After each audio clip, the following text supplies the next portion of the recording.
estuve estudiando Hechos 4 y estuvo el hermano Edward dando la clase y estoy seguro que fue tremendamente bueno. Hoy yo quería que él siguiera, pero no puede porque tiene otro compromiso. Junto con Joshua no van a estar ninguno de los dos. Pero parece que Joshua, hermanito, nos dio el sábado pasado. Josué dio en la tarde Génesis. Ah, ya, sí, sí. Edward dio en la mañana, sí. Hechos. Y se dio el capítulo 4, tiene tres partes principales. El capítulo 4 sigue la historia el proceso del establecimiento de la iglesia, del 1 al 22, donde una vez que empiezan a evangelizar y a convertir, como lo han estado haciendo, han estado predicando el evangelio, convirtiendo a la gente, haciendo milagros, dando vista a los ciegos. Pero ya empiezan los problemas. Los del gobierno de Israel ahí se resienten, los del Sanhedrín, los fariseos, y empiezan a atacar, y inclusive prenden a Pedro, ¿verdad? Y lo interrogan. Y cuando hacen eso, vemos entonces aquí ya la nueva naturaleza de Pedro desde que ya recibió el poder del Espíritu Santo para entender la palabra de Dios, ¿verdad? O sea, una vez que ellos fueron ungidos en una forma especial para recibir poder, pero antes de eso ya recibieron el entendimiento, según Lucas 24:45, ya entienden las escrituras, saben cómo entender, cómo explicarlas y cómo hacerlo saber a la gente. Y ya no van a perder ninguna oportunidad para hacer lo que tienen que hacer. Cuando prenden a Pedro y lo hacen la interrogación de lo que está haciendo, él va a aprovechar para predicar el evangelio. En este capítulo del versículo 4, cuando le interrogan a Pedro, da un sermón que no dura más que unos segundos, quizás medio minuto, ¿verdad?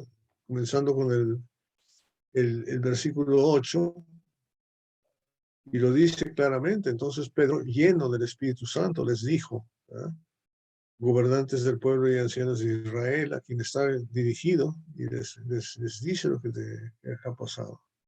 Les dice: en el día sea notorio a todos vosotros y a todo el pueblo de Israel que en el nombre de Jesucristo de Nazaret, a quien vosotros crucificasteis, a quien Dios resucitó de los muertos, por él este hombre está en vuestra presencia sano. Y es interesantísimo como en una sola oración, ¿verdad?, un solo párrafo del versículo 10, se puede proclamar realmente todo el evento del Evangelio. A mí me asombra eso, porque nosotros los predicadores siempre queremos hablar mucho y pasar mucho tiempo diciendo las cosas, pero aquí Pedro sabe que tiene poco tiempo y inmediatamente les dice lo que ha pasado. Es tremendo, es tremendo. La muerte, la resurrección de Cristo, el pecado y la maravilla, glorificar a Dios inmediatamente. Y es una cosa que tenemos que entender. O sea, nuestra mentalidad, desde que empezamos a ser partes del reino del Señor, que somos miembros de su iglesia, es de ser la luz del mundo. Esa luz tiene que brillar, pero tiene que brillar de tal manera que no le glorifiquen a uno, sino a Dios. Y eso es muy interesante, la forma en que Pedro lo hace, porque Pedro inmediatamente les dice a ellos que no fue él, sino que fue Cristo. Le da la gloria a Cristo. Eso es lo primero que tenemos que hacer. Cuando alguien te dice: oiga, un buen mensaje de usted, no. Gracias a Dios. Él es el que dio el mensaje. Yo no. Solo leímos, ¿verdad? Dios abrió nuestras mentes para que hagamos lo que tenemos que hacer. Eso es lo que tenemos que pensar. ¿Estamos bien? ¿Verdad? Entonces les dice quién es Jesús, pero lo más importante, en el versículo 12, ¿verdad?, concentra absolutamente nuestra salvación en Él. O sea, que no hay otro nombre dado a los hombres en que podamos ser salvos. Es una forma tremenda de concentrar la dirección de la persona a donde tiene que buscar las cosas.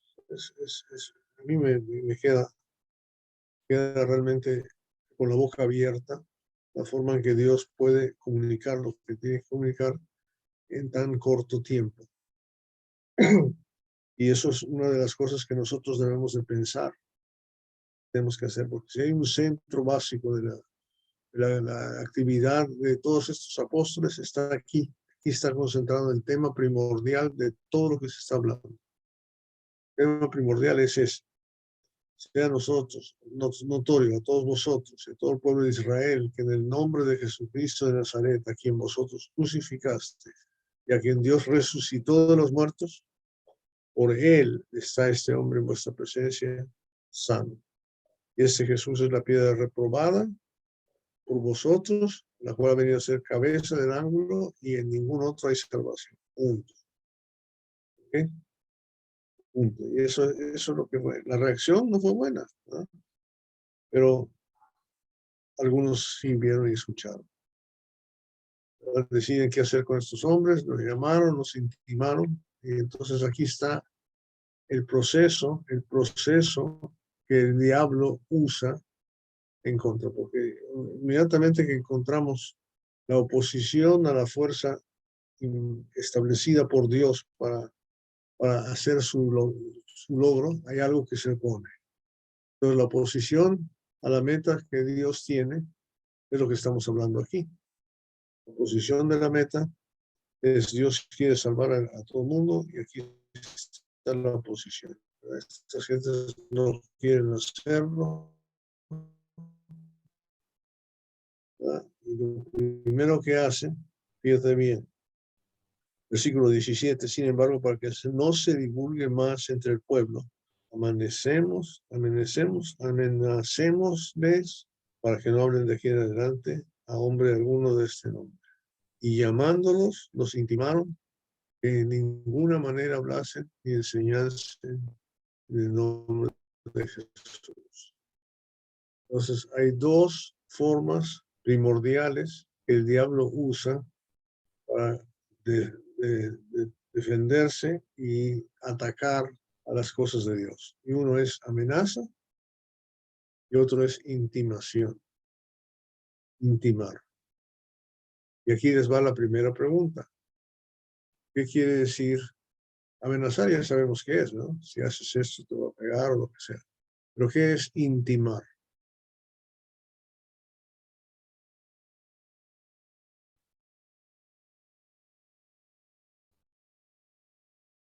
¿Qué quiere decir intimar?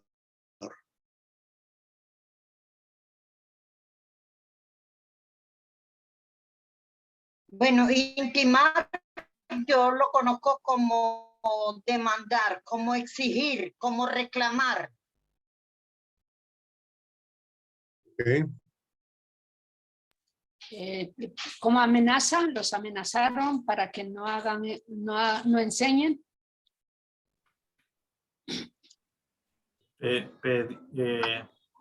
Pedir, pero no de forma usando la fuerza en realidad, como amenazando que se cumpla tal cosa, pero por la fuerza. Ya no era por la razón, era por la fuerza.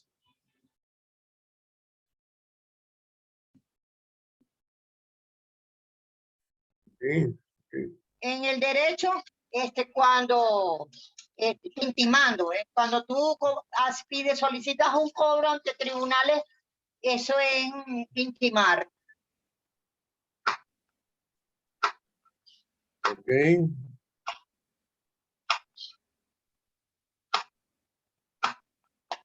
¿Qué más?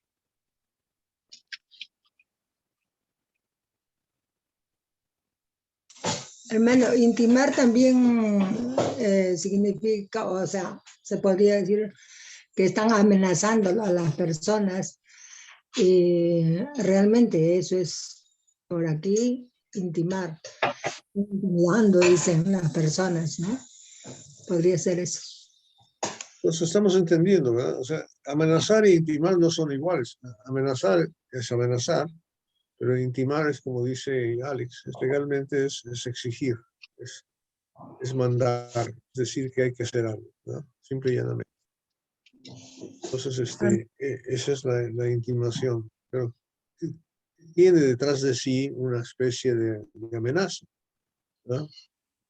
Es una especie de cosa que tiene que ser a fuerza, como dice ella, cuando se ejecuta un cobro, es algo que tú me debes, lo tienes que pagar, ¿no? Es una exigencia de algo que se merece, ¿no? Que tiene razón de ser. Pero les intimaron a que en ninguna manera hablasen ni enseñasen en el nombre de Jesús. ¿Okay? Pero la contestación de Pedro es tremendamente importante para nosotros y es un texto que podemos usar muchas veces en muchas cosas. Versículo 19, Pedro y Juan respondieron diciéndoles, gracias es justo delante de Dios obedecer a vosotros antes que a Dios. O sea que de ahí en ese momento ya nos está diciendo qué es más importante, ser a Dios, obedecer al hombre. ¿No? Tenemos muchísimos casos en la iglesia de gentes que están siendo intimadas o amenazadas para no ir a la iglesia por sus parientes, por sus hijos, por sus esposas. Entonces dice, yo no voy porque no quiero quedar con mi marido, porque yo estoy sujeta y tengo que obedecer, o tengo que obedecer a mis padres. ¿Verdad? Una muchacha que de unos 16 años llegó una vez a decir, yo me quiero bautizar, pero mis papás me dijeron que si me bautizo me van a correr de la casa. ¿Qué hago? ¿Verdad? Y la contestación en nuestro caso es esta misma. O sea, ¿verdad? Es esta misma. ¿Okay? ¿Y cuál fue la contestación? Juzgar si es justo, juzgad si es justo, obedecer a vosotros antes que a Dios. ¿No? ¿Será mejor obedecer a los hombres o a Dios? Obviamente la contestación es obedecer a Dios. Con esa muchacha que se bautizó, no la corrieron de la casa. Le dijeron que le iban a correr, pero no la corrieron. Y eso fue hace bastantes años, como 30 años, y ahora esa señora está casada, su marido es anciano de la iglesia, ¿no? Y son fuertes, ¿verdad? Nietos y todo. Entonces, el asunto es eso. Ahora, para que pudiera decir Pedro y Juan lo que dijeron, ¿qué necesitaban tener ellos?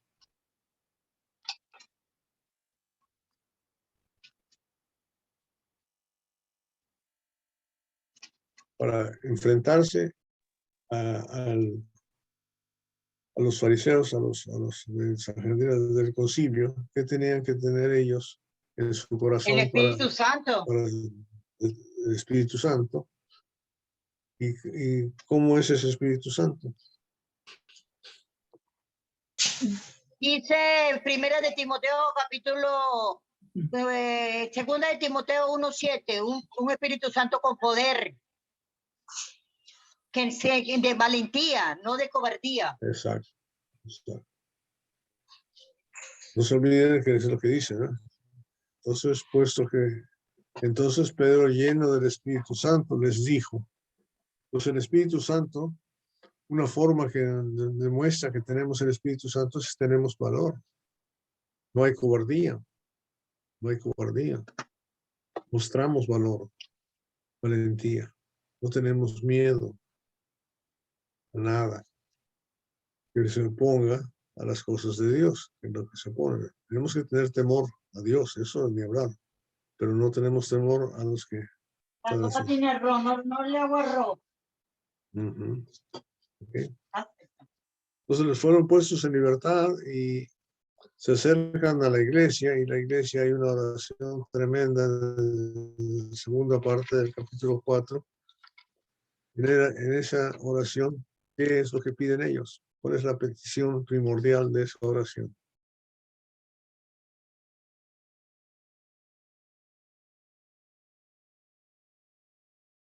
versículo 29. 29 y 30. Vamos a leerlo otra vez solamente para recordar. ¿Cuál es la petición primordial? Y ahora, Señor, mira sus amenazas y concedes a tu siervo que con todo de nuevo hablen tu palabra, mientras extiende tu mano para que se haga sanidades y señales y prodigios mediante el nombre de tu santo Hijo Jesús. Recolocaron en manos del Señor. Ajá. Ajá. Pero, ¿qué es lo que le pidieron? Que hablen con valor. Exacto. De nuevo. De nuevo, valor sin temor. Amén. Sí. O sea, hay que pedirle a Dios que nos dé la fuerza para poder hacer eso. No que nos cierre la boca para no querer hacerlo, sino al revés. ¿Verdad? Una cosa que debemos de pedirle a Dios constantemente. ¿Ok? Que nos dé fuerza, valor.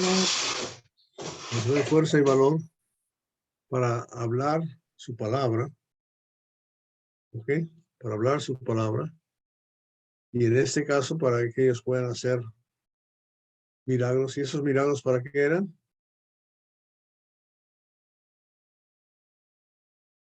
¿Para qué se tenía que hacer milagros en ese momento? Para confirmar su palabra, para confirmar. Confirmar y para llamar la atención, uno u otro. ¿Verdad? Uno era para llamar la atención para poder predicar, o otro para confirmar que lo que se había dicho era cierto, porque no tenían... La semana pasada decía hermano Roberto que la gente cuando no tienen razón o cuando no, es decir, cuando no tienen no tienen cómo refutar la verdad que uno predica, entonces tienden a ir contra uno. Y a mí me ha pasado muchas veces, ¿ves? Que vienen y dicen, ay, pero ¿qué vas a venir a hablar tú si tú eras esto y esto y esto y esto? Entonces, lo que hacen es acusarte, lo que hacen es querer callarte, señalándote por lo que tú eras en tu vida pasada. A mí me ha sucedido. Ese es un punto muy importante que está mencionando Alex. Cuando se está evangelizando, la persona con quien está hablando, la persona con quien está hablando uno, no está interesado, no entiende que la lucha que debía de tener esa persona es de ella contra Dios. Cree que es ella contra ti, contra uno que le está hablando. Entonces, inclusive, muchas veces las preguntas son de esa manera. Por ejemplo, nosotros le decimos, bueno, mira, lo que dice la palabra es que tú debes de arrepentirte y bautizarte, ¿verdad? De lavar tus pecados, etc. Entonces, ellos dicen, bueno, pero ¿qué piensas tú? ¿Verdad? Te lo preguntan porque lo que quieren es tu opinión contra la opinión de ellos. ¿Verdad? Entonces, la contestación tiene que ser al revés. Bueno, ¿qué importa lo que yo pienso? Vamos a ver qué piensa Dios. Pero es una pregunta común y constante que te hace cualquier persona a quien estás evangelizando.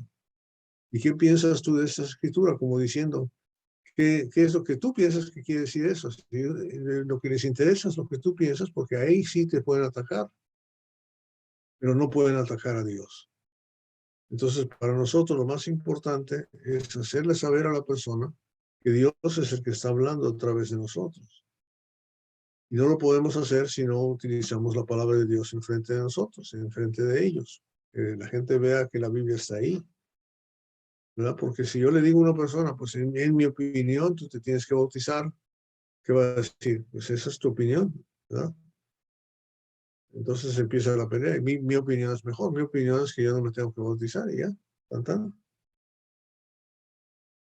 ¿Está claro eso?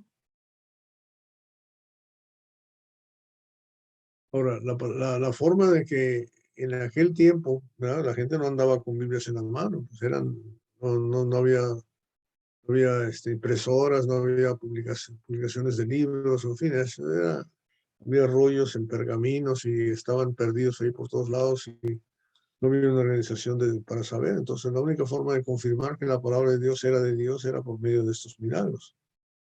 Por eso está diciendo lo que tiene que hacer. Ok, ahora, ¿algún comentario más sobre eso?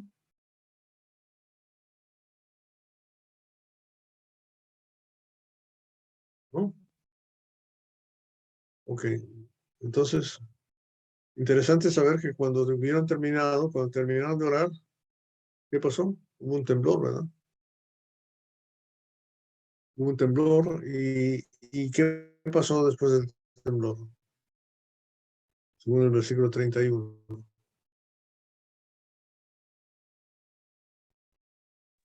Todos fueron llenos del Espíritu Santo y hablaban con denuedo la palabra de Dios. Ahí estaba la respuesta inmediata de lo que habían pedido al Señor. Exactamente, exactamente. Y eso es una cosa tan increíble, pero Dios trabaja oportunamente en el lugar oportuno. La contestación de Dios no fue, tú quieres hablar con denuedo la palabra de Dios, tienes que ir a la Universidad Real de Madrid y tienes que meterte a un seminario y tienes que estar 8 años estudiando la historia sagrada y antes de poder atreverte a hacer nada.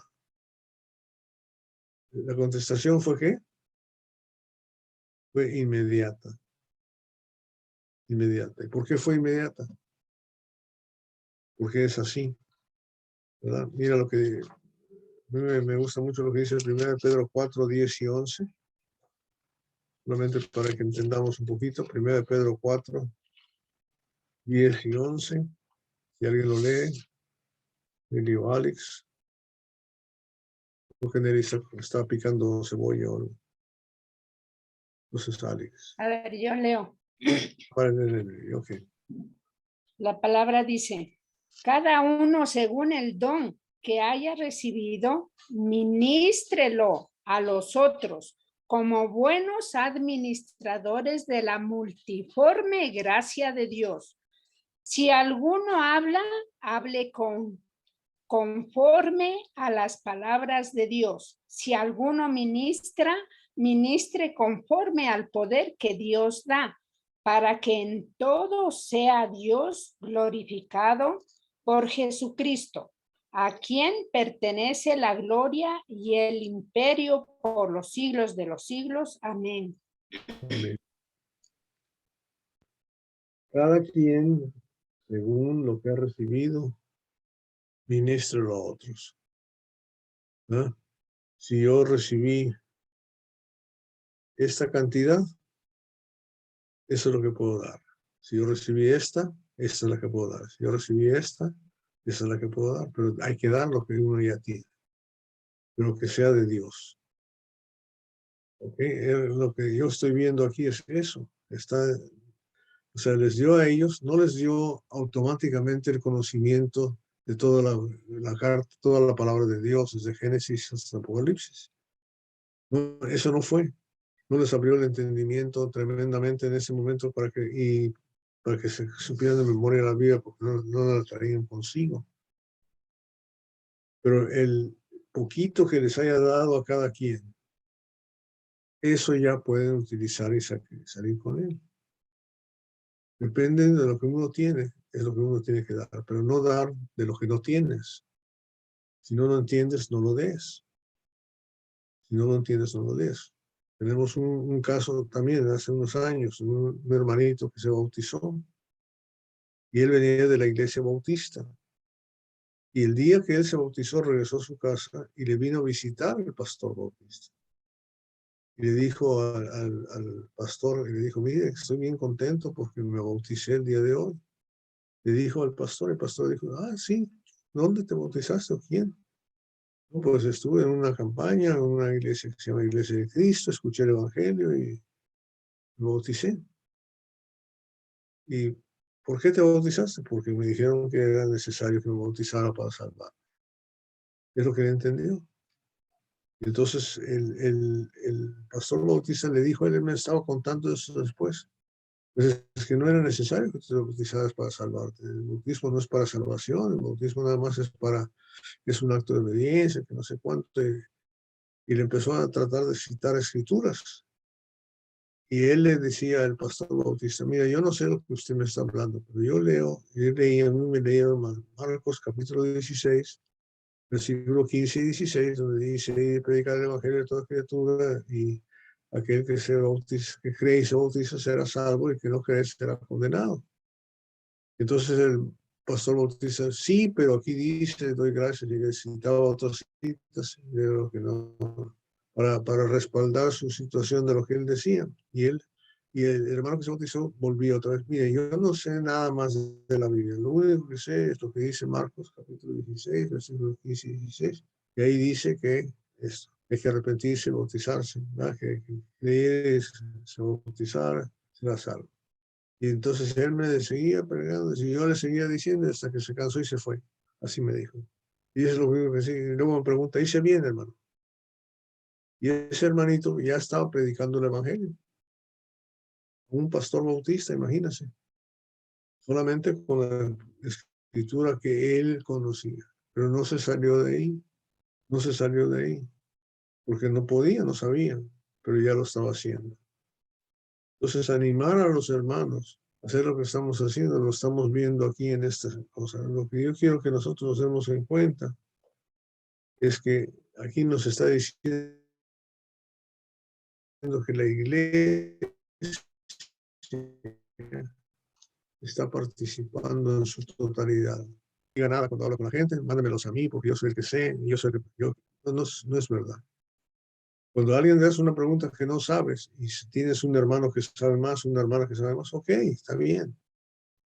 Que tú la lleves con él, vamos a ver que nos conteste, a ver si alguien sabe más, porque yo de esa no sé. Hay que ser sinceros.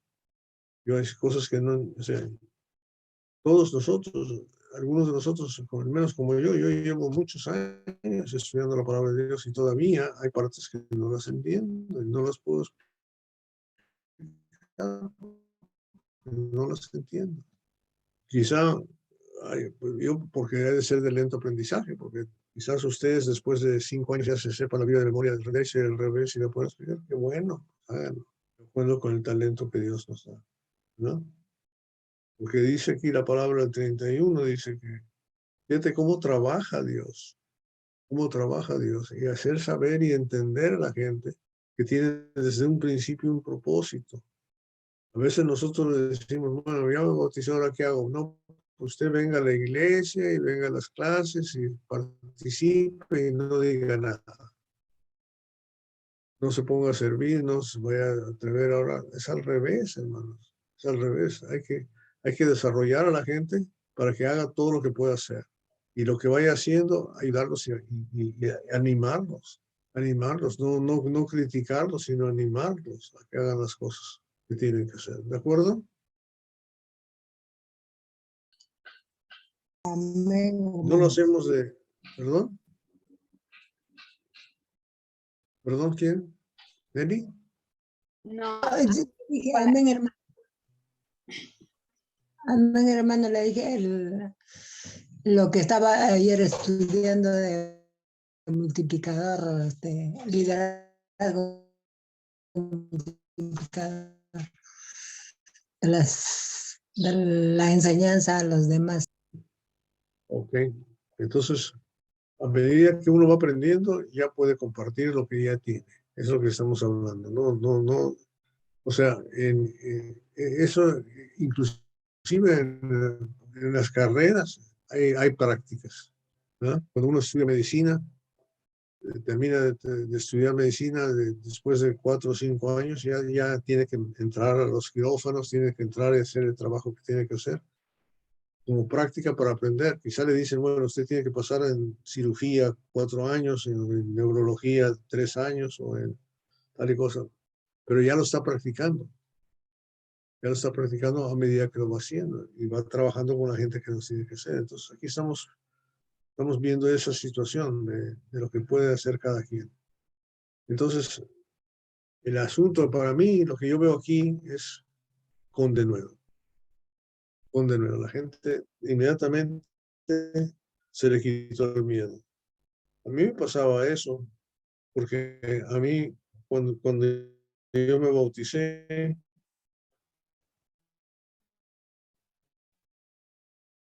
Pues había mucha gente ahí que sabía más que yo.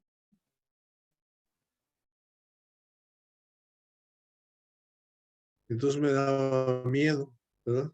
Teníamos un predicador, la tenía en la mano, pero la tenía así cerrada, y predicaba con la Biblia cerrada y le citaba.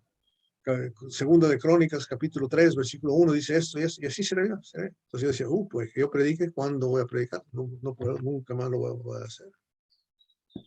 Pero, ¿sabes? Me daba miedo, ¿verdad? Entonces no debe ser así, debe ser lo que poco que yo entiendo, inmediatamente ponerlo en práctica. Inmediatamente ponerlo en práctica. Lo único que dice la palabra aquí que me advierte es conforme al talento que Dios te da, conforme a la palabra de Dios. O sea, no te salgas acá. Si lo único que sabes es un solo versículo de memoria, ya puedes predicar eso. ¿Cuál es el versículo más corto de la Biblia? ¿Cuál es? Dios es Dios amor. es bueno. Lloró. Amor. ¿Cuál es? Dios Dios es es amor. Dios es bueno. Es lo más corto. El más corto, Jesús lloró. Jesús lloró. Ok. Sí. Sí. Entonces, si tú nomás te sabes Jesús lloró y alguien te pide, ¿tú qué eres? ¿Y cómo me lo explicas? Bueno, el que lloró hasta ahí, dice, ya no sé más nada, pues ahí te quedaste, no hiciste nada malo. Quizá no seas muy efectivo. Dios se va a encargar de que tu luz sea que tú seas la luz del mundo. La gente debe saber que esto. Y a mí me encanta eso lo veo en los niños, hermano. ¿Verdad? A los niños, tú llegas con un niño de 4 años que va a la escuelita de la iglesia y le preguntas, ¿quién hizo las flores? ¿Y qué te contesta el niño? Pues Dios. Así te contesta, ¿verdad? Es todo lo que sabe. ¿Quién hizo las flores? Pues Dios. ¿Quién hizo las plantas? Pues Dios. ¿Quién hizo las vacas? Pues Dios. Ya le enseñaste la creación, ya sabe eso ya lo entiende. Y tiene 4 años y puede hacerlo. Entonces hay que animar a la gente de esta manera, pedirle a Dios que de nuevo podamos hablar las palabras de Dios. Eso es tremendo, ¿verdad? Entonces ahí está un punto de ánimo para nosotros. Y ya la última parte del capítulo 4, para seguir con el resumen, es la parte del 32 al 37, donde vemos cómo la gente realmente no sentía ser dueños de las cosas, sino que estaba dispuesta a compartir todo lo que tenían entre los demás. Y vemos el principio de un hermano que va a ser el hijo de la consolación, Bernabé, que vale la pena. Creo que con Vicente vieron el ejemplo de Bernabé el año pasado, ¿verdad? Vimos claramente en su clase tremendo estudio sobre Bernabé. Y ahí la primordial cosa otra vez es el ánimo de ser miembro de la iglesia del Señor. El ánimo de no estar apegado al billete. La billetera, hermanos, la cartera, como decimos en México, es el peor enemigo de la iglesia del Señor. Cuando la gente empieza a pensar, ustedes fíjense en las divisiones que hay en la iglesia y se van a fijar Va a que venir el control del dinero, ¿verdad? Siempre tiene que ver con eso. Diga Alex.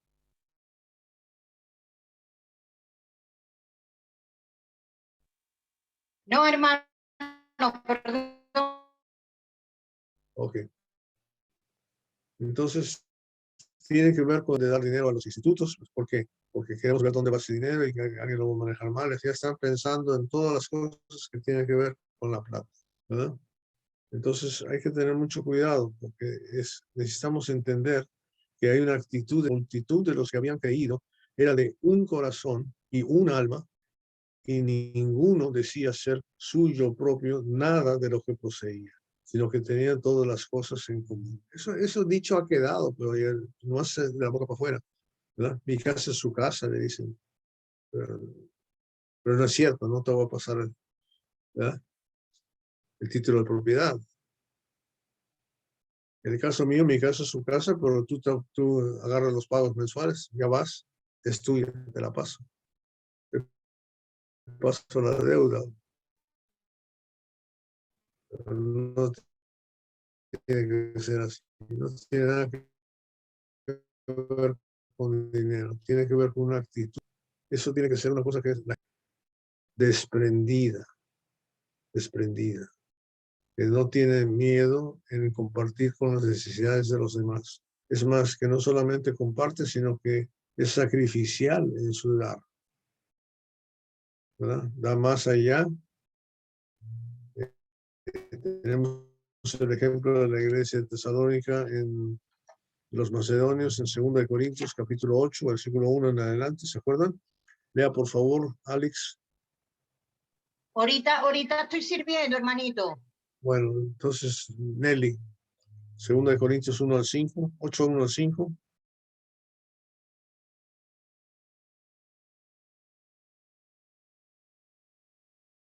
Fíjese la naturaleza de la iglesia modelo.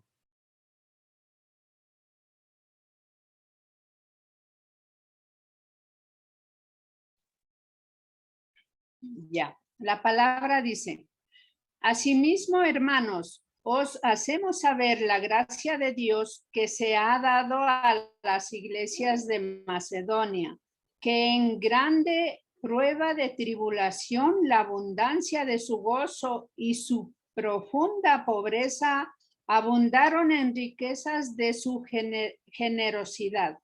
Pues doy testimonio de que con agrado han dado conforme a sus fuerzas y aún más allá de sus fuerzas, pidiéndonos con muchos ruegos que les concediésemos el privilegio de participar en este servicio para los santos, y no como lo esperábamos, sino que asimismo se dieron primeramente al Señor y luego a nosotros por la voluntad de Dios. Amén.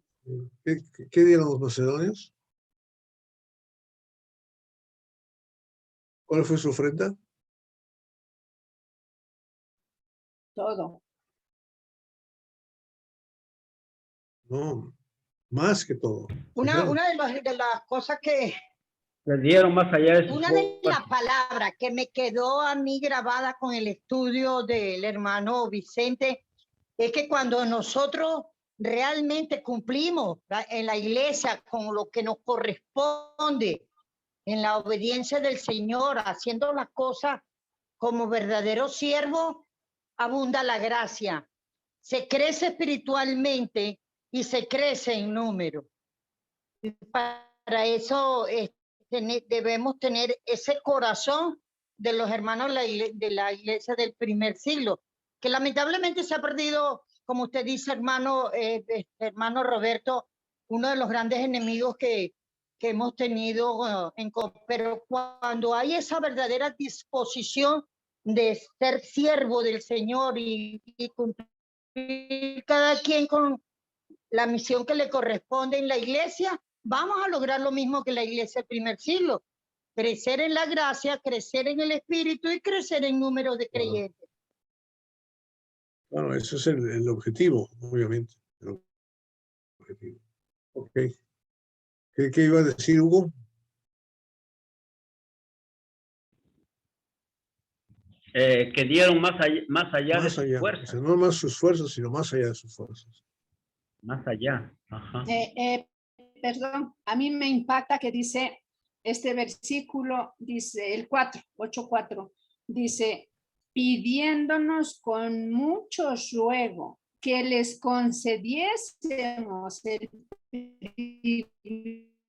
privilegio de participar con este servicio, para ese esmero, ese amor que ellos tenían para ofrendar y hacer lo que nosotros debemos hacer hoy en día. Es una actitud, hermano, es una forma de pensar, ¿verdad? Entregarse a sí mismos, o sea, es dejarse interrumpir, ¿verdad? Como dice el apóstol Pablo, si hubiéramos querido entregar no solo el evangelio, sino nuestras propias vidas, el tiempo que tenemos dedicado a nuestros hermanos, a como dé lugar, cueste lo que cueste, interrumpir nuestras vidas. Es tan bello ver esto en acción, hermanos. Esta parte para mí, como dice la hermana Alex y Hugo y Nelly, o sea, eso impacta verdaderamente ver esa generosidad tan tremenda que hay entre nosotros, entre la familia, ¿verdad? Que nos peleamos por hospedar a alguien, por ayudar a alguien. Tengamos lo que tengamos, tengamos lo que tengamos. O sea, cuando, no sé si, bueno, seguramente en todos los países donde estamos hay gente muy pobre, que vive de una forma totalmente marginal, pero de todos modos nos ofrecen lo que tienen. Que viven en chozas, en tiendas, en pisos de duerma uno ahí, quieren hospedarme a uno, que le tienen que traer agua, ¿verdad? Que no hay baño. Seguramente todo eso lo tenemos que vivir, lo hemos vivido. Y es maravilloso ver que sea lo que tienen, están dispuestos a compartirlo. Y eso es lo que yo veo aquí. Y dice la palabra, fíjate bien lo que dice el versículo 34. No había entre ellos ningún necesitado, porque todos los que poseían heredades o casas las vendían y traían el precio de lo vendido. O sea, no había entre ellos ni un necesitado. ¿Te fijas? ¿Cómo es el reino de Dios? Si en el reino de Dios estamos unos comiendo como reyes y otros están muertos de hambre, algo está mal. Algo anda mal. Tenemos que tomar en cuenta la naturaleza de lo que está pasando.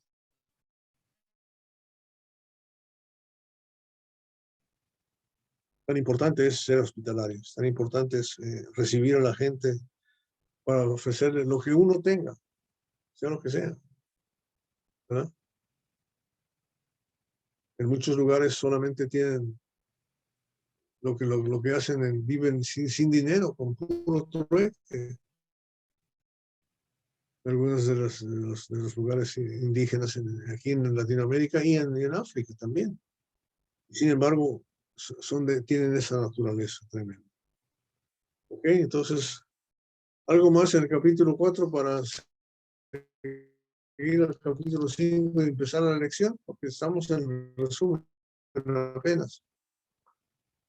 No hay más nada, vamos a seguir entonces. Vamos a leer el capítulo 5. Hermano Roberto. Estoy Daniel Sí, hermana Diana. No, bueno, pensando en todas esas cosas, yo creo que un resumen sería lo que estamos estudiando en Romanos 12, ser nosotros un sacrificio vivo, parte de darnos en tiempo y en atención a nuestros hermanos, es eso de decidir sacrificarnos cada día y es un culto racional, o sea, con conciencia lo hago con gozo y con amor. Entonces, bueno, eso era lo que quería agregar. Amén. Y así tiene que ser. Así tiene que ser. Con gozo lo hace uno y con amor. O sea, cuando la gente está viviendo mentalmente material, está preocupado de que yo no tengo lo que tiene el vecino, yo estoy más pobre, mi casa está más sucia, menos limpia, menos bonita, ¿verdad? Las sábanas están con remiendos y me da vergüenza que la gente me vea, etc. Ese es el pensamiento mental del mundano, ¿verdad? Pero el cristiano está contento con lo que tiene, es lo que Dios me dio y dispuesto a compartir lo que tiene y más allá de lo que tiene. Está dispuesto a pedir prestado o a sacar de sus ahorros o de lo que tenga, ¿verdad? Es increíble que tenga ese sentimiento de poder querer hacerlo de esa manera, de darle a la gente más que los demás y hacer lo mejor que uno pueda. Es todo lo que Dios está mirando y por eso el esmero que hay en las cosas que va a hacer uno de acuerdo con lo que Dios tiene, lo que Dios le da. tan difícil es ponerse los moños, ¿verdad? Hermano Roberto, perdón nuevamente que le interrumpa. Pues, así como usted dice, a veces uno cree que no tiene casi que ofrecer a los demás, ¿no? Y realmente a veces tenemos mucho más de lo que otra persona puede tener y podemos ayudar en sus necesidades. Yo, pues sin ánimos de vanagloria, la semana pasada y la antepasada, cada vez que yo, por ejemplo, llegaba el viernes, me voy a sentar a estudiar, el estudio de romanos, por ejemplo, me llegaba alguien, me llegaba un hermanito que quería comer, pues un viejito que está en la congregación y no tiene familia, no tiene nada, entonces vive cerca de mi casa y de vez en cuando me llega para que yo le dé comida. Y yo decía, ahora que ya atendí al hermano, me voy a sentar y me llama por teléfono otra hermana, Dayana, voy en camino. Y así la casa, todos los días, no hay menos de 2 hermanos o 3 hermanos en mi casa, pero es que todos los días, a veces me agoto porque tener 3 niños, intentar trabajar y estar en los... Entonces, un día me molesté un poquito. Yo dije, pero si yo quiero tener mi tiempo para mí, para estar en las reuniones, escuchar los estudios, pero después dije, pues la verdad es que ya he tenido tiempo para aprender cosas y estas son las oportunidades que Dios me está dando para ponerlas en práctica, porque me sentía muy agotada. Pero dije, eso sí, Dios me está poniendo para servir con lo poco o lo mucho que yo tenga y pues vamos a hacerlo con gozo. Y también me acuerdo un poco de lo que estábamos estudiando ayer con el hermano Vicente, cómo es el amor, como les preguntaba, cómo medimos ese amor. Este hermano que yo les comento, él es una persona mayor. Llegó a la iglesia, creo que un poco más por satisfacer esas necesidades de cuidado, de alimento, de medicinas que la iglesia pues le ha provisto. Pero a veces cuando me cuenta cómo era su vida, tenía dinero, tenía un buen trabajo, es ingeniero, pero malgastó su tiempo con mujeres, no reconoció a su hija. Entonces yo a veces digo, pero ¿por qué yo, si yo no soy su hija, tengo que servirla? Pero después yo digo, es que esa justamente es la medida del amor de Cristo. Cuando yo, que moralmente creo que puedo hacer mejor, porque así nos pasa, o que no somos tan malos, o que no hacemos cosas como tan desagradables y creemos merecer la gracia, merecer el amor de Dios, merecer la bondad y creemos merecer el amor de las demás personas, ¿no? Y nos encontramos con un caso así. Entonces uno quiere poner etiquetas y decir, bueno, pero este señor tuvo su tiempo, hizo su vida a lo loco y no aprovechó, pero entonces allí es cuando se manifiesta el amor de Cristo hacia nosotros y ese es el ejemplo que yo ayer cuando les preguntaba, yo pensaba en eso, en la oportunidad que por lo menos a mí Dios me ha dado de meditar en esas cosas, o sea, poniendo todos los estudios que hemos tenido últimamente y llevándolo a la práctica, como digo, sin ánimo de vanagloria, sino como una enseñanza que Dios ha puesto en mi vida en estos tiempos y yo los invito también a que dejemos las etiquetas. Claro, nosotros aquí nos amamos y compartimos y aprendemos entre todos y nos gozamos, pero entonces llevémoslo a la práctica con aquellos que a veces pensamos en nuestros vanos razonamientos que pues no lo merecen, pues, porque a los ojos de uno pudiera quizás uno llegara a pensar pues que hicieron mal en su vida, pero Cristo justamente a eso nos llamó y a eso nos enseñó. Al que te pida, hay que darle, no importa si hizo, si no hizo, hay que ayudar. Y en eso creo que consiste ese amor, comprender ese amor tan grande que nunca lo vamos a entender, pero sí trata de ponerlo en práctica. Es una oportunidad que Dios nos da, ¿verdad?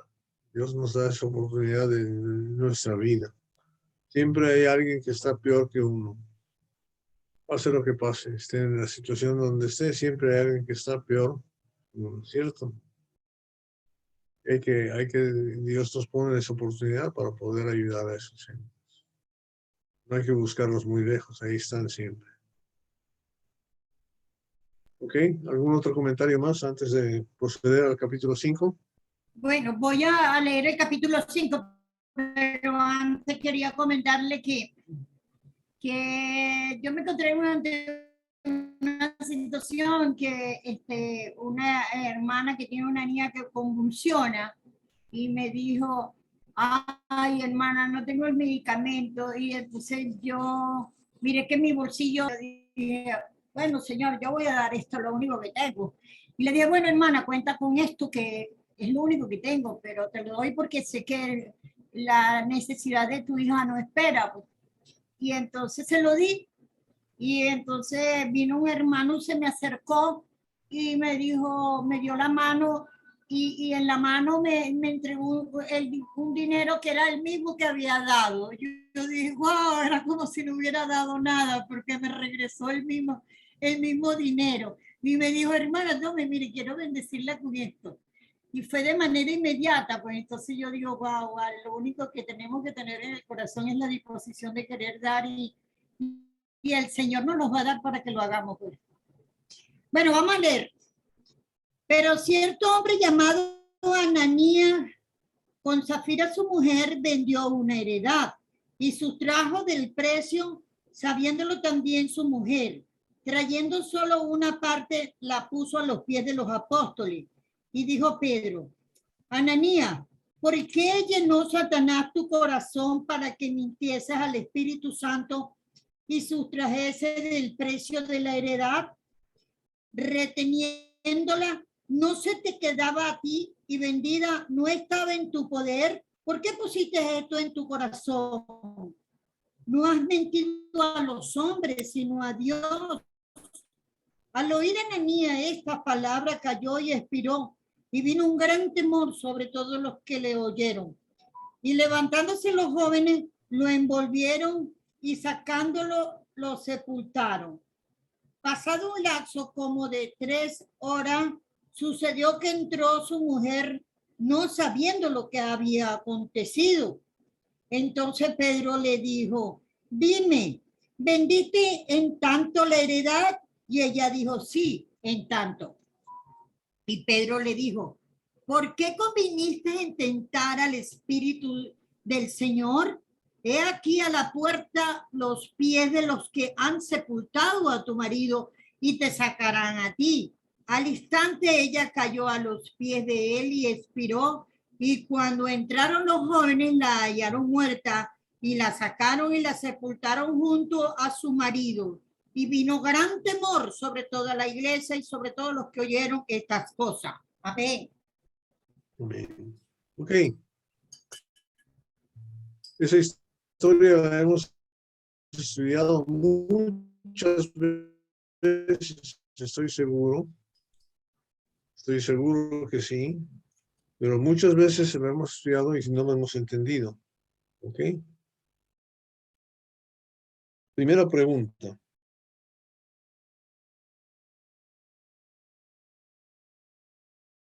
¿Por qué Ananías y Zafira vendieron esa heredad? En el contexto del 32 al 37. Porque así lo estaban haciendo todos los demás hermanos de la iglesia. Todos vendían lo que tenían para repartírselo. Ok, se repartía cada uno. O sea, traían el precio de lo vendido. ¿Verdad? El precio de lo vendido. Ahora, quiero que pensemos, si eso no se vende, si esa heredad no se vendía, ¿ellos tenían algún beneficio monetario? Mientras no estaba, mientras simplemente porque era de ellos. No había liquidez. ¿Verdad? Tú eres dueño de una propiedad, no era una casa de renta donde estaba un negocio, simplemente está hablando de una heredad. ¿Verdad? Y esa heredad está ahí, es un pedazo de terreno, tú lo tienes ahí, pero no haces nada con él. En todo caso, te está costando si hoy en día tienes que pagar impuesto predial sobre él. ¿Verdad? Pero no tienes ningún ingreso de eso, no hay ningún efectivo salido de eso. ¿Ok?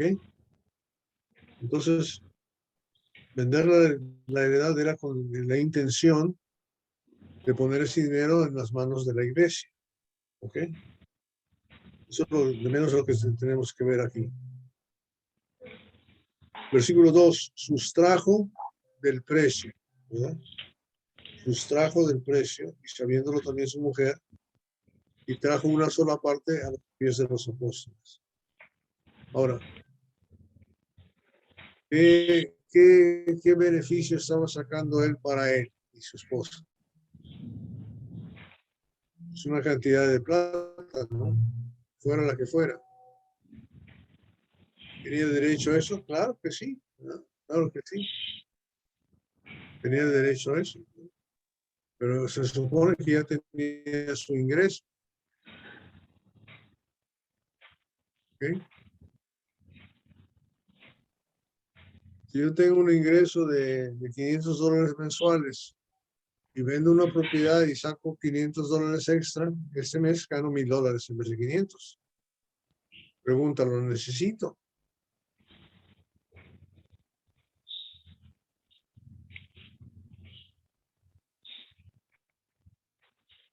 Lisbeth.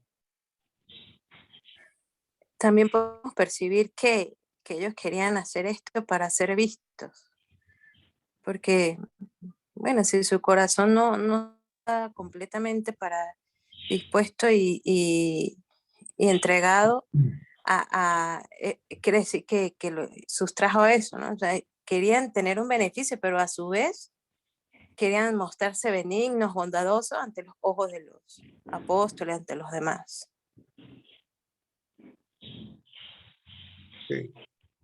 Lo primero que tenemos que determinar es que ese dinero estaba destinado a darlo como ofrenda, por el contexto del anterior, ¿verdad? Era un dinero que estaba destinado a hacer la ofrenda.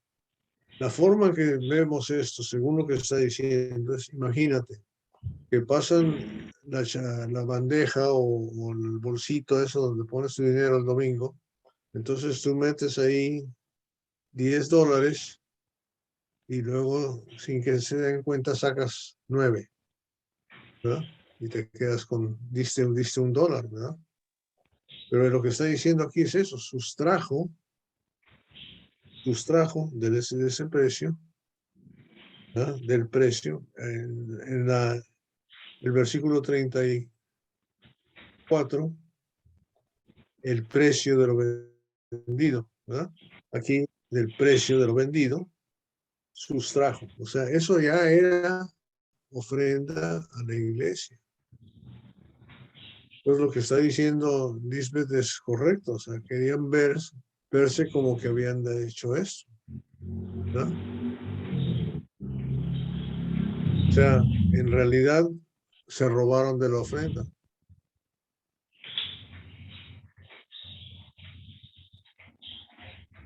Hermano, ellos mintieron al Espíritu de Dios, mintieron al hacer lo que estaban haciendo. Realmente, si ellos deseaban darle la mitad, pudieron haberle dicho la verdad. Nos hemos quedado con tanto y tanto es para la iglesia. O sea, ahí faltó la verdad y mintieron. Pues,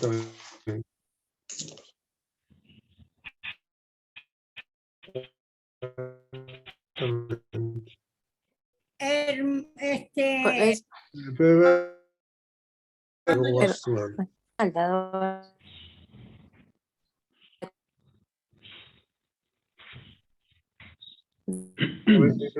Te perdiste. no hacer por tristeza ni por necesidad, o sea, no es que multiplicar más, perdón. Sí, ok, es que si no vengo, estos pensamientos, pues, y uno aquí, esta situación, y uno también se tiene que evaluar si uno realmente está apartando con anticipación, y hacerlo con un corazón, como dice Dios, alegre. con un corazón que es para Dios, no para que vean que ofrendo y ni lo que me sobra, ni que, ay, vamos aquí a buscar rapidito aquí en la cartera y que se,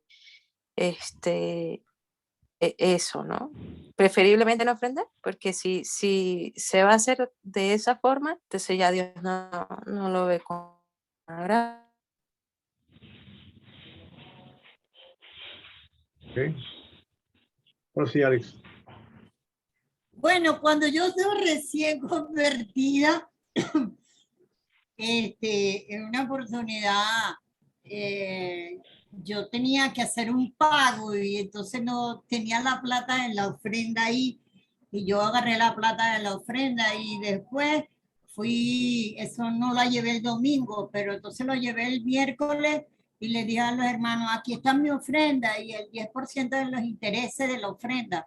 Y entonces me dijo, ¿cómo? Yo le dije, no, es que le quité prestado a Dios y aquí está el 10% de los intereses, la ofrenda y el 10%. Y ahí los muchachos me echaron broma en un culto y más nunca volví a pagarle intereses a Dios. Porque yo decía, Ali, usted es la única que le paga intereses a Dios. Yo le dije, lo que pasa es que tenía la necesidad de la ofrenda, por eso pagué los intereses. Pero bueno, eso le pasa a uno cuando uno está recién llegado. Okay. Sigue. ¿Qué más quiere opinar? ¿O explicar? ¿O ayudar? Robertito, Sí. en este caso que está sucediendo, ¿qué hubiese sido mejor? Que ellas no vendieran la propiedad entonces, porque iban a robar, entonces era mejor que no la vendiesen. Bueno, primero, por favor, lean, alguien lea 1 Corintios 4:5.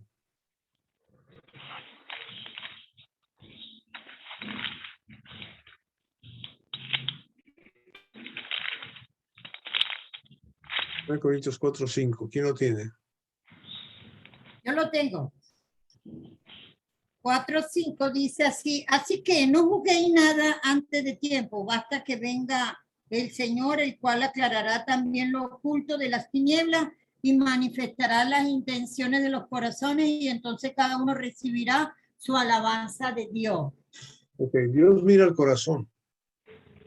Y Dios está mirando el corazón de Ananías y de Zafira. Y de alguna forma se lo está revelando a Pedro, ¿verdad? Porque Pedro no tiene esa habilidad, nadie de nosotros tiene esa habilidad de ver el corazón, pero él está viendo el corazón de ellos, porque el castigo va a ser a ellos, y Pedro va a ser el vehículo por el cual van a ser castigados, aunque él no va a hacer nada, simplemente se mueren, ¿no?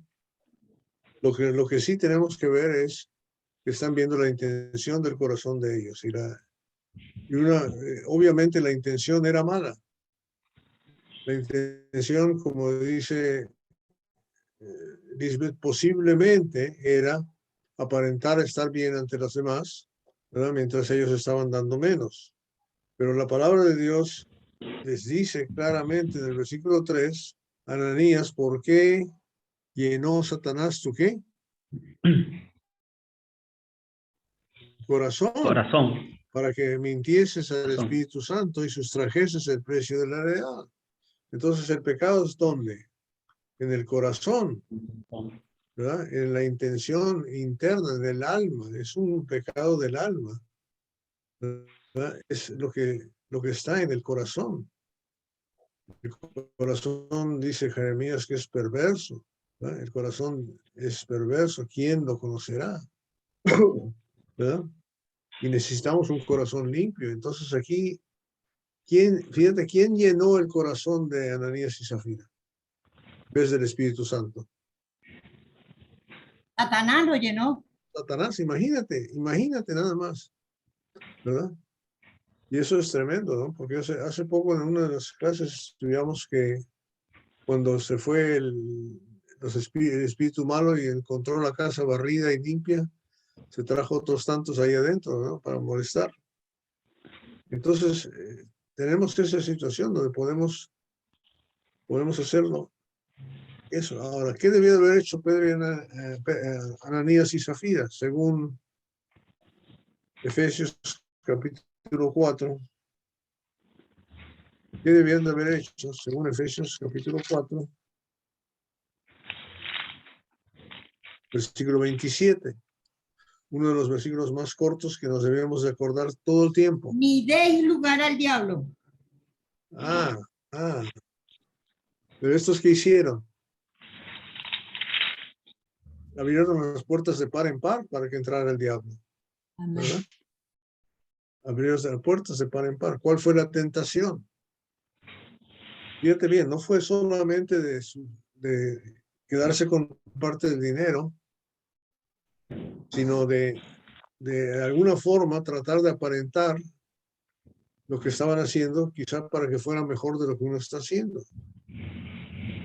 Ahora, eso a mí me entristece mucho porque yo sé, inclusive yo, cuando voy a la reunión del domingo, me pongo la camisa más limpia, los zapatos más pulidos, poleados, o sea, ¿verdad?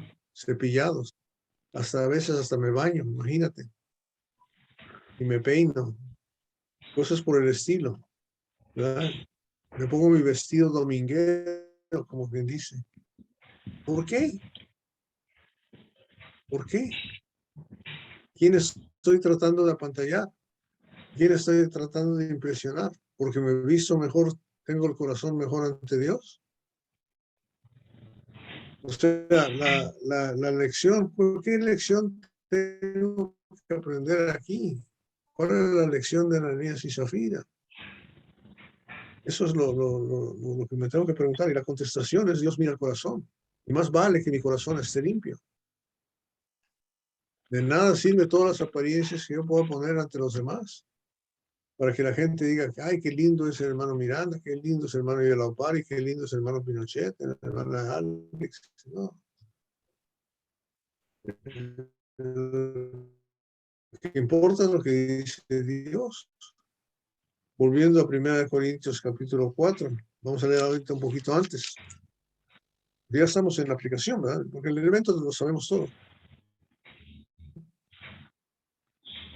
Capítulo 4, del 1 al 3. Entonces, antes ya que leímos del 1 al 4, del 1 al 4. Antes de leer, ya leímos el versículo 5. ¿Qué dice? Así pues, tengamos los hombres por servidores de Cristo y administradores de los ministerios de Dios. Ahora bien, se requiere de los administradores que cada uno sea hallado fiel. Yo en muy poco tengo al ser juzgado por vosotros o por tribunal humano, y ni aún yo me juzgo a mí mismo, porque aunque de nada tengo mala conciencia, no por eso soy justificado para el que me juzga, pero el que me juzga es el Señor. Nada, etcétera, porque Dios usa el corazón. Pero ¿qué dice el apóstol Pablo? Me importa un bledo lo que ustedes piensen de mí, ¿verdad? Ni me importa lo que yo pienso de mí, ni yo mismo. Lo que me importa es lo que Dios piensa de mí. Esa es la lección que tenemos que aprender. ¿Qué es lo que Dios piensa de mí? Y ahí es donde tengo que estar seguro que estoy bien. Porque aquí fallamos. El problema es las apariencias, ¿verdad? ¿Ok? Segunda de los Corintios, capítulo 5.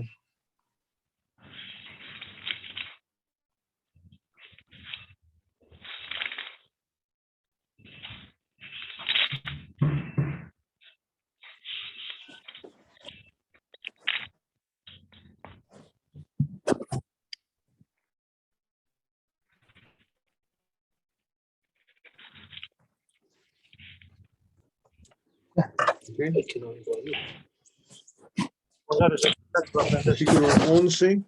No, perdón. Versículo 9.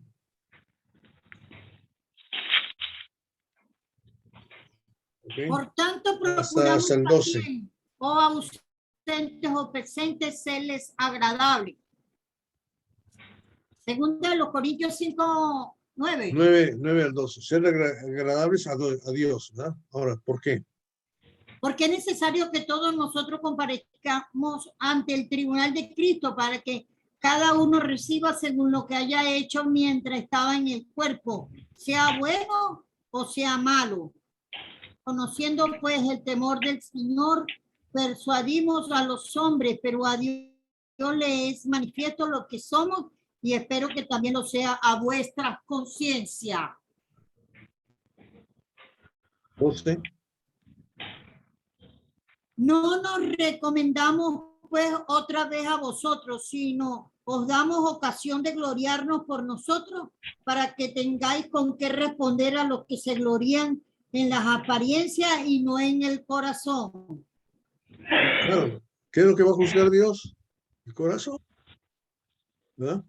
Procuramos ser agradables a Dios. ¿Por qué? Porque vamos a comparecer ante el tribunal, vamos a recibir según lo que hayamos hecho mientras estábamos en este cuerpo. Quiere decir que este cuerpo es nada más un vestido. Yo estoy en este cuerpo. Lo que va a juzgar Dios es el estoy, dónde estoy, quién estoy, ¿verdad? Entonces, yo no, el cuerpo es otra cosa. Dios va a juzgar lo que yo hice cuando estaba usando este cuerpo.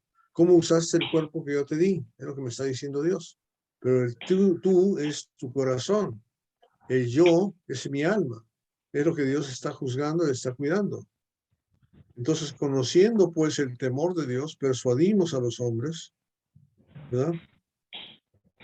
Fíjate bien, pero a Dios les manifiesto lo que somos y espero que también lo sea a vuestras conciencias. Otra vez, la conciencia es el alma, es el corazón, es el yo, ¿verdad? Y me encanta lo que dice el 12, no nos recomendamos pues otra vez a vosotros, sino os damos ocasión de gloriaros por nosotros, para que tengáis con qué responder a los que se glorían en las apariencias y no en el corazón. Esa es la gran, tremenda diferencia. Tremenda diferencia que hay. Hoy en día las cosas han cambiado mucho en cuestión de modas, pero hace 20 años, si tú llegabas a la reunión de la congregación a dirigir un canto y no tenías corbata, te bajaban. Decían, ¿cómo estás? No trajes corbata, no puedes dirigir cantos. ¿Sí? Y si no traes corbata, no puedes predicar. Y eso todavía lo hay en algunos lugares. Y yo he llegado sin corbata y me prestan corbata, porque si no, usted aquí no se puede parar a predicar si no tiene corbata. Entonces la corbata es la que me va a salvar. Tenemos que aprender. La lección es tremenda para nosotros. Es una lección tremenda porque es una batalla constante de las apariencias, cómo nos vemos ante los demás o no. Es la pregunta que tenemos que hacer. ¿Estamos preocupados de cómo nos vemos a los demás? ¿Y qué dice el apóstol Pablo? ¿Cómo se presenta Pablo? Azotado, en la cárcel, sufrido. ¿Cómo se presenta Jesucristo crucificado en la cruz? ¿Verdad? Volvamos a Hechos 5. Y dijo Pedro, Ananías, versículo 3, ¿por qué llenó Satanás tu corazón para que mintieras al Espíritu Santo y sustrajeres del precio de la verdad? Y le dice todavía, reteniéndola, no se te quedaba a ti vendida, no estaba en tu poder. ¿Por qué pusiste esto en tu corazón? No has mentido a los hombres y no a Dios. ¿Valdrá la pena mentir a Dios? ¿Podemos mentirle a Dios?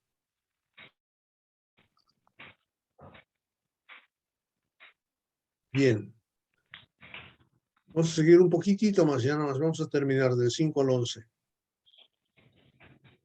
¿Qué es el hecho de que Ananías y Zafira hayan muerto? ¿Por qué? ¿Por qué los mató ahí en ese momento? ¿Por qué no esperó a que terminaran su vida y los juzgan el día del juicio y tomó la decisión? ¿Por qué tuvieron que morir ahí en ese momento? ¿Cuál era la razón por la cual estaban muriendo? Enseñanza para los demás. ¿Qué? Enseñanza para los demás. ¿Y qué es lo que produjo en la hermandad? Temor, gran temor. Temor, miedo. ¿Sí? Saelma. Hermano, Janet, que está conmigo a mi lado, ella dice, pero las fotos idénticas que son, que no son temerosos a Dios, que son falsos. son falsos. Eso es lo que dice. Bueno, hermano Roberto, bueno, yo Dígame. invito a los hermanos a que se interesen en buscar en sus tiempos libres la enseñanza del hermano Vicente en el grupo de crecimiento. Ahí se encuentran las 6 enseñanzas, falta una sola, que es la última, pero ya prácticamente toda la enseñanza está. Y aquí el hermano Vicente hizo una comparación excelente entre Bernabé, el hijo de consolación, y Ananías y Zafira, donde habló de que ambos, que habían semejanza, porque la semejanza era que ambos fueron generosos, ambos vendieron una heredad, pero la diferencia estaba justamente, pues como dice el hermano Roberto, en el corazón, pues, y Bernabé como hijo que incluso obtuvo el nombre de hijo de consolación, tal vez eso creó esa especie como de envidia en el corazón de Ananías y Zafira, queriendo también buscar un renombre, porque hijo de consolación era comparado con Jesús y con Dios mismo.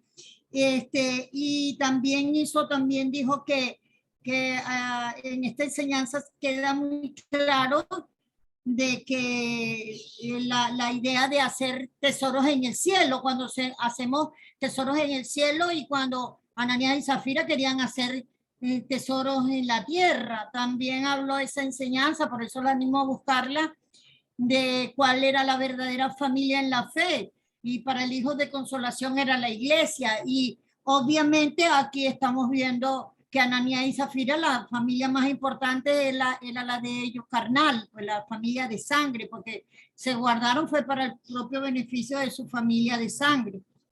Y también del Espíritu Santo, pues es una manifestación inmediata de la muerte de ellos, de que era una decisión directa del Señor. Gracias.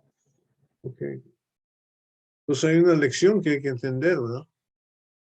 Y no se nos tiene que olvidar. Una lección que tenía que hacerse en ese momento y que era extremadamente importante. ¿Cuál es la advertencia que Dios está dando? ¿Cuál es el peor pecado que está aquí hecho, que está manifestado aquí, que hay que evitar? Engañar al Espíritu Mentirle a Santo. Dios. La mentira. La mentira con el Espíritu Santo, ¿verdad? Hugo dice la mentira, Sergio dice la mentira. Cuidarnos dice el Alex? corazón. Cuidar nuestro corazón.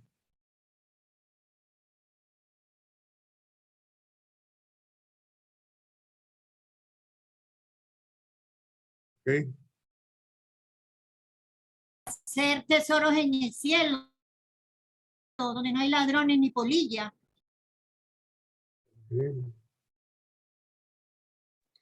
Que se está conectando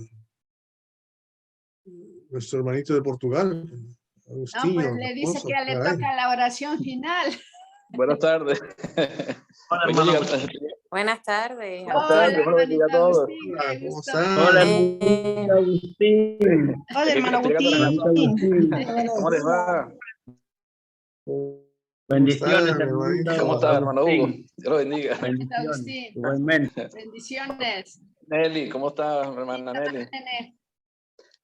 No está aquí ahorita, está en casa de mi suegra, de su mamá. Ah, ya.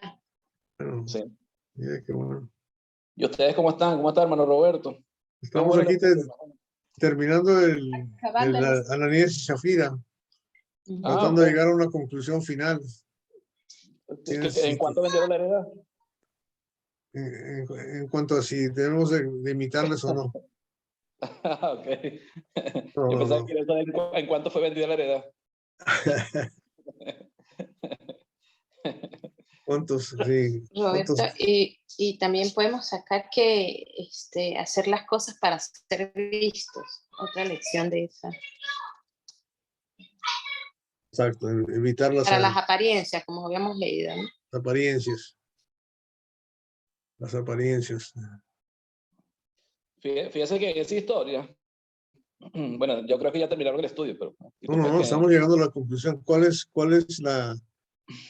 de no, qué, ahí cuál es vemos el tema de nosotros, el propósito específico de Dios? ¿Por qué está aquí escrito? Para nosotros. la Nuestra conclusión que yo he aplicación. sacado de ese tema, que yo he leído varias veces, es que en ese momento muchos hermanos están vendiendo propiedades, están vendiendo las propiedades que tenían y están repartiendo, o sea, se lo dan a los apóstoles para que los apóstoles repartieran según la necesidad de cada uno. Entonces dice la Biblia que no había ningún necesitado en la iglesia, según lo que dice, no lo tengo aquí a la mano ahorita, pero creo que decía así, no había ningún necesitado en la iglesia, porque todos los que tenían heredades las vendían y ponían en los pies y se repartía cada uno según la necesidad de cada uno.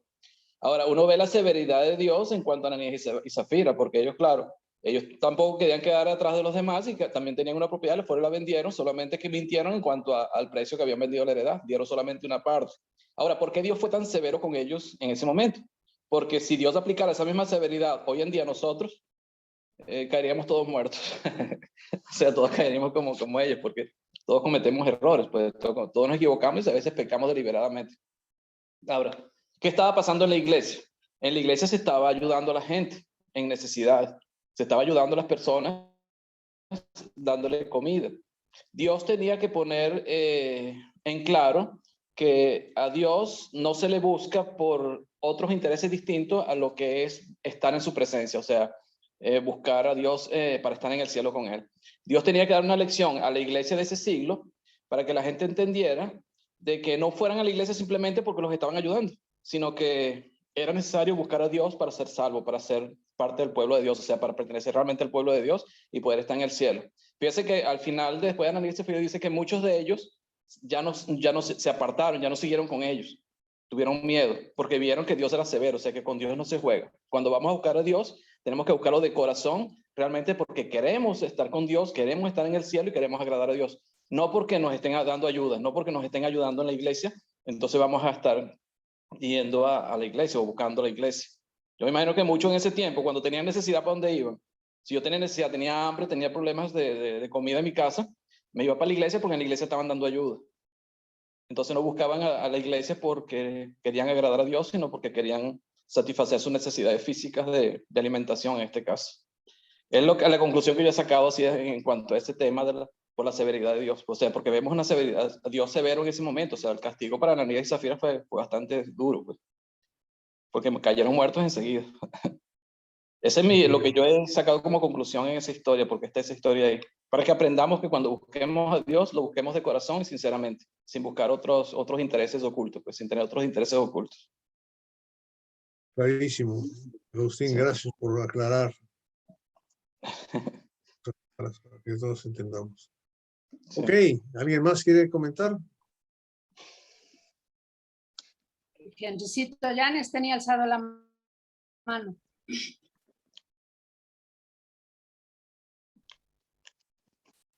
Ya lo bajó. La bajó. Él no tiene la mano levantada. Bueno, pues ya nos pasamos. Roberto, 40 yo minutos. dejé una pregunta hace rato. A No ver. sé si la recuerdas. ¿Cuál ¿Qué fue? hubiese sido mejor? Entonces, que no la vendieran, la heredad. ¿Qué hubiera sido mejor que no la vendiera?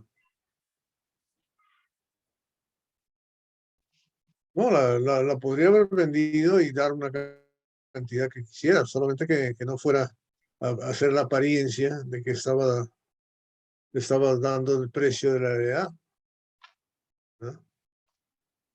O sea, el precio de la heredad es el total, ¿no? Porque dice subtrajo del precio, ¿verdad? Y luego cuando va con la mujer, dices en tanto la heredad y ella dijo, sí, en tanto. como quien dice, estaba diciendo que había dado todo.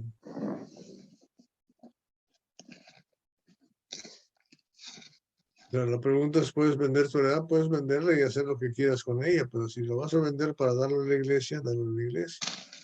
Tenemos un caso específico de un hermano que donó un terreno para la construcción de una congregación, de una iglesia, de un edificio para una iglesia en un lugar aquí en la frontera.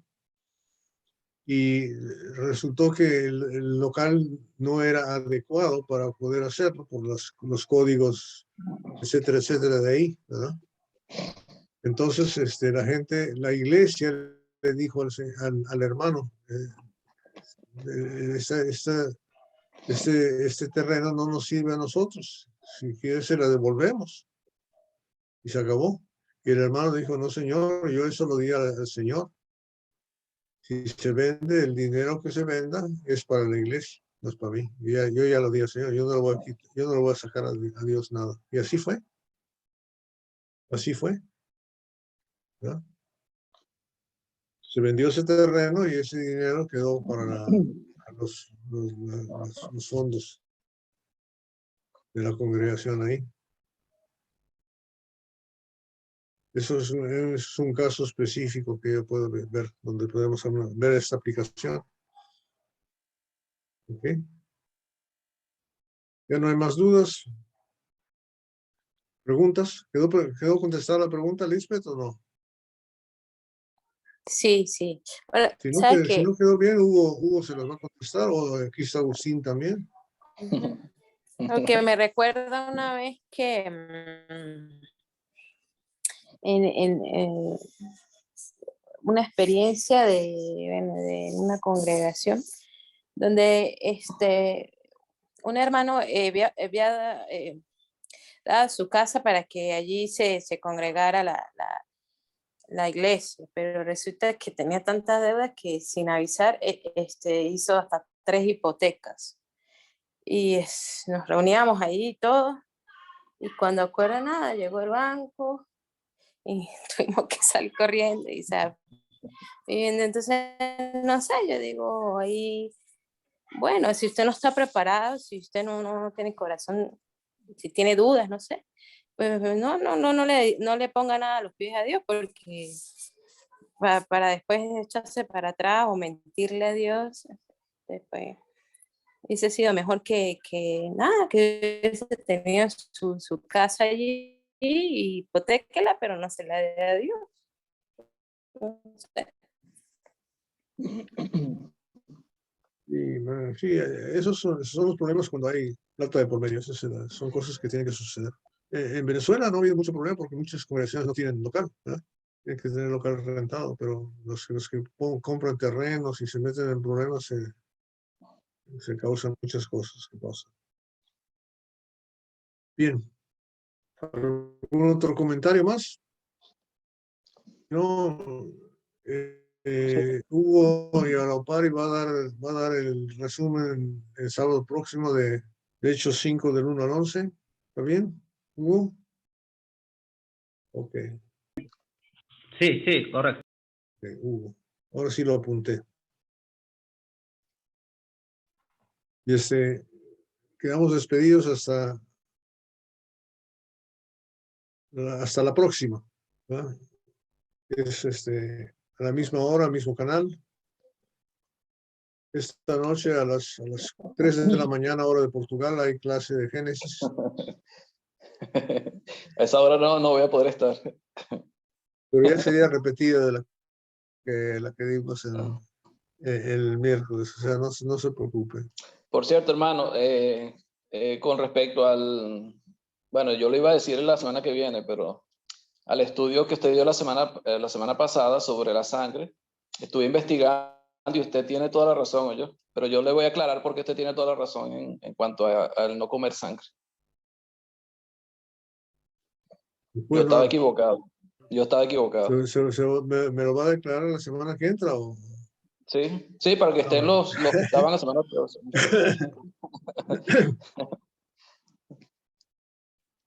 No, yo no estoy bien o equivocado. El que puede estar bien, el que no está equivocado es Dios. Es el único que no está Bueno, equivocado. exacto. Yo digo usted porque usted utilizó la palabra. Pues. Nosotros estamos equivocados exacto. todos. Todos somos sujetos a equivocaciones y algunas son peores que otras. Sí. En fin. Después tengo una pregunta sobre Hebreos con usted, pero eso lo vamos a hacer en privado, pero no tiene que ver contigo, tiene que ver con otra lección que estoy enseñando. Explique de una vez, hermano. Bueno, pues, ya se alargó, pasa que ya se alargó hoy el estudio de... La interesada, la hermana Tiziana, no está. No, la interesada era la hermana Alex, que fue la que hizo la pregunta. La hermana Tiziana también. Ah, también. Pero aquí está Henry, que quiere que contestes, porque... Bueno, no falta que yo me acuerde. El hermano Samuel. Fíjese una cosa, o sea, para sacarlos rápido, el capítulo 7 de Marcos, versículo 19, hablando del mismo tema de lo que contamina al hombre, Jesucristo hablaba de lo que entra por la boca, no es lo que contamina al hombre, sino lo que sale de la boca, porque el corazón sale, porque lo que entra por la boca va al estómago y el estómago va a la letrina y bueno, eso no contamina al hombre. Pero el versículo 19 es clave, que es lo que lleva como clave en esta enseñanza de Jesucristo. Y es que Jesucristo dice en el capítulo 7, versículo 19 de Marcos, dice, porque no entra en su corazón, sino en el vientre y sale a la letrina. Esto decía, haciendo limpios todos los alimentos. Marcos, lo que no dice Mateo, ya en el capítulo 15 lo dice Marcos, que Jesucristo estaba haciendo limpios todos los alimentos. Entonces lo que estábamos estudiando en Génesis capítulo 9, cuando Dios le da a Noé, le dice a Noé que él puede comer, aquí, capítulo 9, para no extendernos mucho, dice versículo 5, no mentira, versículo 3 de Génesis capítulo 9. Dice, todo lo que se mueve y vive os será para mantenimiento, así como las legumbres y plantas verdes os lo he dado todo, pero carne con su vida, que es su sangre, no comerás o no comeréis. Ahora, Dios le dio a Noé que él podía, o le dijo a Noé que él podía comer de todos los animales. En ese momento no había ningún animal inmundo. Cuando entra la ley de Moisés, es que Dios establece cuáles son los animales que ellos podían comer y cuáles no podían comer. Pero cuando Noé no había ninguno, todos ellos podían comer tanto cualquier animal como cualquier planta. Pero, pone un pero carne con su sangre no comeré, que es su vida, es la vida del animal, es la sangre. ¿Qué es lo que yo entiendo de acá? Jesucristo está diciendo, podemos comer todos los alimentos, porque el alimento no te va a contaminar, porque eso va a la letrina.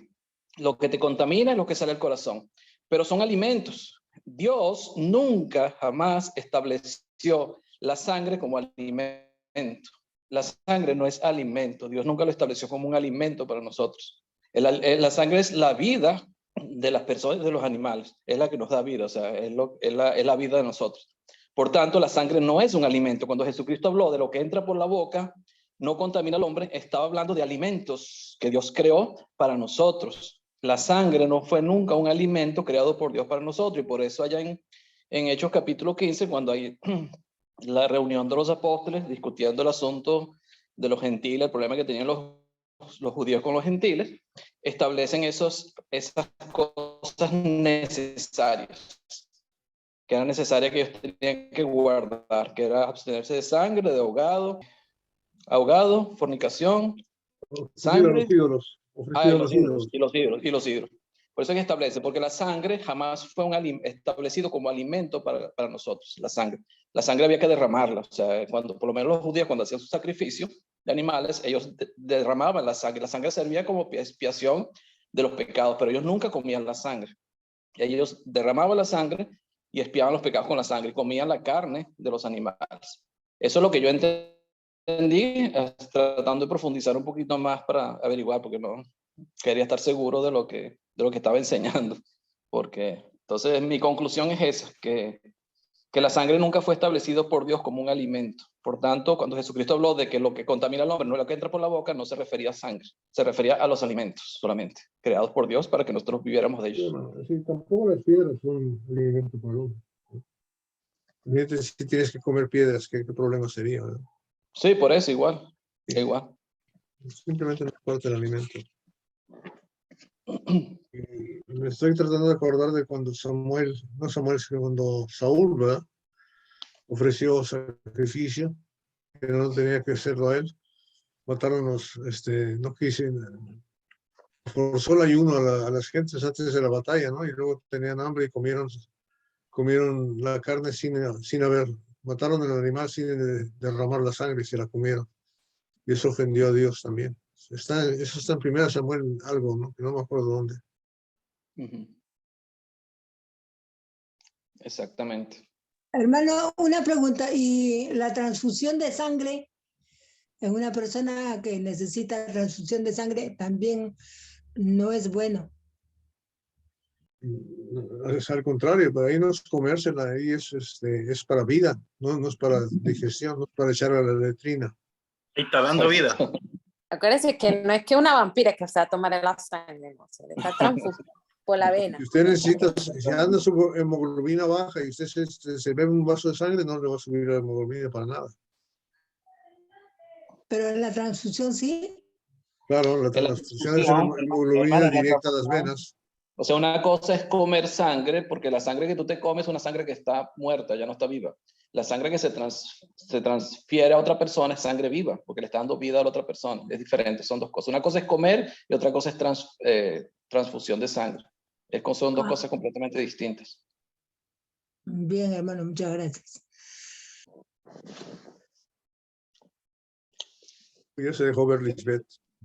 Fíjate que Jesucristo cuando él habló en Juan, disculpen, en Juan él decía que el que no coma mi carne y beba mi sangre.